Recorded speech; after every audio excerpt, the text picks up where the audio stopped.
주께 가오니 날 새롭게 하시고 주의 은혜를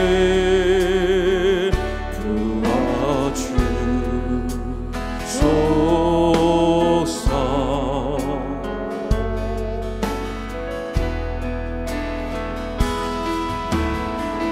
내 안에 발견한 나의 연약함 모두 벗어지리라. 주의 사랑으로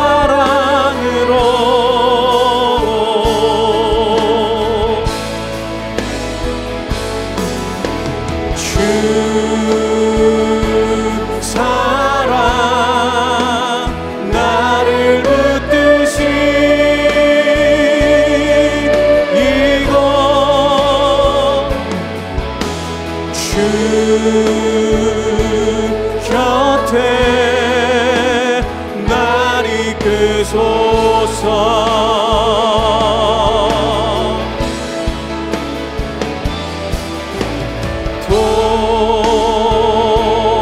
독수리 날개 쳐올라가듯 나 주님과 함께 일어나 걸으리. 주의 사랑 안에.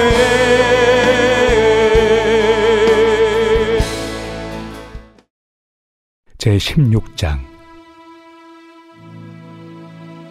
내가 갱그레아 교회의 일꾼으로 있는 우리 자매 베베를 너희에게 추천하노니 너희는 주 안에서 성도들의 합당한 예절로 그를 영접하고 무엇이든지 그에게 소용되는 바를 도와줄지니 이는 그가 여러 사람과 나의 보호자가 되었습니다. 너희는 그리스도 예수 안에서 나의 동역자들인 브리스가와 아굴라에게 문안하라. 그들은 내 목숨을 위하여 자기들의 목까지도 내놓았나니 나뿐 아니라 이방인의 모든 교회도 그들에게 감사하느니라. 또 저의 집에 있는 교회에도 문안하라. 내가 사랑하는 에베네도에게 문안하라. 그는 아시아에서 그리스도께 처음 맺은 열매니라. 너희를 위하여 많이 수고한 마리아에게 문안하라. 내 친척이요 나와 함께 갇혔던 안드로니고와 유니아에게 문안하라. 그들은 사도들에게 존중이 여겨지고 또한 나보다 먼저 그리스도 안에 있는 자라. 또 주 안에서 내 사랑하는 암블리아에게 문안하라. 그리스도 안에서 우리의 동역자인 우르바노와 나의 사랑하는 스타구에게 문안하라. 그리스도 안에서 인정함을 받은 아벨레에게 문안하라. 아리스토볼로의 권속에게 문안하라. 내 친척 헤로디온에게 문안하라. 나게소의 가족 중 주 안에 있는 자들에게 문안하라. 주 안에서 수고한 두루베나와 두루보사에게 문안하라. 주 안에서 많이 수고하고 사랑하는 버시에게 문안하라.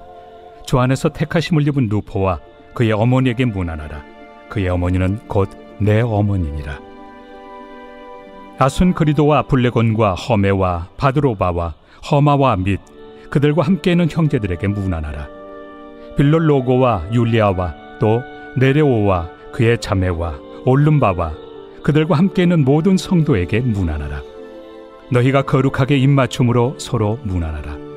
그리스도의 모든 교회가 다 너희에게 문안하느니라. 이른 새벽을 깨워 말씀 앞에 서는 모든 더 사랑의 성도님들을 환영하고 축복합니다. 오늘도 하나님의 말씀만이 주실 수 있는 은혜와 또 위로와 도전이 우리에게 있을 줄로 믿습니다. 오늘 본문인 로마서 16장에는요, 이름들이 많이 기록되어 있습니다. 성경에 이름이 많이 나오는 경우는 보통 족보들 혹은 이 문안을 전하는 기록들이 대부분입니다. 이런 부분은 성경을 읽는 우리로 하여금 얼른 지나가고 싶게 만들거나 의미를 찾기 어려울 때가 종종 있습니다. 하지만 성경 그 어느 부분도 얼른 지나가도 되거나 의미 없이 기록된 내용은 하나도 없습니다. 오늘 말씀과 같이 기록된 이름들은 먼저는 성경의 역사성을 보여줍니다. 성경은 세상에서 내놓은 소설이 아닙니다. 있을 법한 이야기도 아닙니다. 혹은 신화도 아닙니다. 성경은 역사입니다. 인류에게 분명히 있었던 역사이고 또 지금도 살아 역사하시는 하나님의 이야기입니다. 또한 이 이름들은 이 메시아에 이르는 구속 역사의 연속성을 보여주면서 특별히 오늘 말씀의 기록 같은 경우에는 하나님 백성 간의 아름다운 교제와 공동체 안에서의 건강한 관계를 보여주고 있습니다. 오늘 말씀은 바울이 전하는 문안 인사입니다. 이 인사를 통해 바울이 전하고자 했던 것은 무엇일까요? 바로 사랑입니다. 5절 말씀을 보면은 내가 사랑하는 에베네도에게 문안하라 이렇게 이야기를 합니다. 또 8절에서도요. 내 사랑하는 암물리아에게 문안하라. 또 9절 말씀에서도 이렇게 기록을 합니다. 나의 사랑하는 스다고에게 문안하라. 이어지는 12절에서는요. 주 안에서 많이 수고하고 사랑하는 버시에게 문안하라. 이렇게 거듭 사랑이라는 사랑을 표현을 하고 있습니다. 바울은 이들을 정말로 사랑했습니다. 이 편지를 받는 사람들을 진심으로 존귀하게 여기고 있습니다. 방금 함께 살펴본 말씀들이 이것을 여과없이 보여주고 있는데요.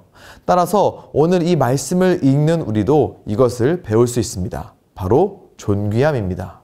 내가 복음을 듣고 구원받은 그리스도인으로서 같은 그리스도인을 사랑하고 존귀하게 여기는 것입니다. 바울은 16절 말씀에서 이를 거룩한 입맞춤 이렇게 표현을 하고 있습니다. 이전까지 거듭 반복해서 문안하라는 말을 한 다음에 그 방법에 대해서 거룩한 입맞춤으로 권면하는 것입니다. 당시 교회 밖에서는 친구와 손님에게 입을 맞추는 것이 널리 퍼져 있던 일반적인 관례였습니다. 하지만 바울이 말한 입맞춤은 이런 일반적인 관례가 아니라 그 앞에 거룩이라는 단어를 붙이고 있습니다. 이것을 반대로 말하면 거룩하지 않은 입맞춤도 충분히 가능하다는 뜻입니다. 아마도 우리가 잘 아는 것처럼 가룟 유다가 했던 배신의 입맞춤의 경우에는 분명 거룩하지 않았을 것입니다. 바울은 거룩하게 입맞춤으로 문안하라고 권면하면서 그 속에는 순전하고 거룩하고 무엇보다 피로 값을 치른 사랑으로 하는 존귀함을 염두에 두었던 것 같습니다. 바울은 당시 로마의 그리스도인들, 나아가 오늘날 우리들에게 겉으로 보이는 형식적인 인사가 아니라 그리스도 안에서 형제요 자매인 당신은 나에게 존귀한 사람입니다 라는 마음을 표현하며 인사를 나누고 무엇보다 마음을 나눌 것을 권면하고 있는 것입니다. 이 거룩한 입맞춤은 단순히 마음에 있는 자연적인 양심이나 나의 노력으로 되는 것은 아닙니다. 오직 그리스도의 죽음과 그리스도와 우리의 연합을 기반으로만 가능한 것입니다. 7절 말씀을 보면은요, 그리스도 안에, 또 그리고 8절에서는 주 안에서, 이어지는 9절에서는 그리스도 안에서, 10절 역시나 그리스도 안에서, 또 11절은 주 안에 있는, 12절에서는 주 안에서를 두 번이나 사용하고 있습니다. 13절도 마찬가지로 주 안에서라는 표현을 계속 거듭해서 사용을 합니다. 바울이라는 사람이야말로 우리가 잘 알고 있는 것처럼 그리스도 밖에, 주님 외부에 밖에 있었던 사람이었습니다. 물론 바울뿐만이 아닌 다른 사람들도 복음을 듣고 주님을 영접하기 전까지는 동일한 상황이었습니다. 그렇게 하나님의 진노의 벼랑 끝에 있던 이들이 이제는 하나님의 아들을 통해 그곳을 벗어났습니다. 안전한 곳으로 구출되었습니다. 든든한, 흔들리지 않는 반석 되신 예수 그리스도 안에서 함께 기뻐하고 있는 것입니다. 이들이 함께 그리스도 안에서 살아가고 있습니다. 그래서 바울은 거룩한 입맞춤의 기초로서 그리스도의 죽음과 그분과 우리의 연합을 이와 같이 강조하는 것입니다. 우리도 그리스도 안에, 주님 안에 있는 사람들입니다. 죽기까지 우리를 사랑하신 그 사랑을 아는 사람들입니다. 하지만 성경은, 그리고 주님은 우리가 그런 사랑을 아는 것에만 머무르기를 원하지 않으십니다. 나를 구원한 사랑, 내가 받은 사랑으로 서로 사랑하기를 원하십니다. 오늘 말씀의 바울을 통해서도 우리는 이것을 발견할 수 있습니다. 13절 말씀을 보면은요, 주 안에서 택하심을 입은 루포라고 기록을 하고 있습니다. 하나님이 택하셨습니다. 이 사실만으로도 우리는 그리스도인으로서 다른 그리스도인을 사랑해야 하는 이유가 됩니다. 루포가 어떤 사람이었는지 우리는 모릅니다. 다만 말씀을 통해서 우리가 유추할 수 있는 것은 바울이 하나님께서 루포를 선택하셨다는 것을 이유로 그를 사랑한다는 것입니다. 하나님이 루포를 택하셨습니다. 동일하게 오늘날 우리가 마주하는 다른 그리스도인들을 하나님께서 선택하셨습니다. 그들 한 사람 한 사람을 하나님이 택하셨습니다.